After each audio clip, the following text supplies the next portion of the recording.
काल बैठक झाली, आज सकाळी पत्रकार परिषद चव्हाणांनी घेतली. त्यात ते असं म्हणाले की काही गोष्टी सगळं सांगायची तर एकेकाला सवय असते. दिल्लीला जाऊन सांगायची का टोला लागवला एकंदरीत. मी तुम्हाला काल विधानसभेतलं कामकाज सांगितलेलं आहे, ते रेकॉर्डला आहे. इकडे काय करतात ते जाऊ द्या, पण विधानसभेमध्ये सुद्धा कालचं तुम्ही दादा गुसे आणि ते भोयर राज्यमंत्री आणि भाजपच्या आमदारांनी केलेले प्रश्न तुम्ही थोडंसं दुसऱ्या क्रमांकाच्या प्रश्नावरचं थोडंसं प्रोसिडिंग मागवलं, या लाईव्ह बघितलं तर तुम्हाला कालच त्यांच्या सभागृहातली नुराकुस्ती आपल्याला पाहायला मिळते आहे.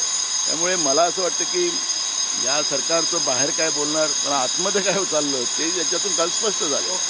इकडे हिवाळी अधिवेशन सुरू आहे, तिकडे सीबीआयने कोळसा खाणींवर मोठी कारवाई केलेली आहे. मिरजाई आणि महामाया कोळसा वॉशरीजवर मोठी सीबीआय कारवाई सुरू आहे, छापेमारी सुरू आहे. काही पर्सेंटेज पोचलं नसेल सत्ता पक्षाला, त्यामुळे कोल वाश्री हे सत्ता पक्षाच्याच बगलबच्च्यांचं आहे, त्यामुळे काही टक्केवारी पोहोचली नसेल आणि म्हणून या पद्धतीची कारवाई झाली असेल. ना एक शेवटचा प्रश्न, नवाब मलिक जर का तुम्ही तुमची भूमिका स्पष्ट करत असाल मुंबई महापालिकेसाठी, तर आपण पालिकेसाठी युती करू अशी भाजपची भूमिका आहे.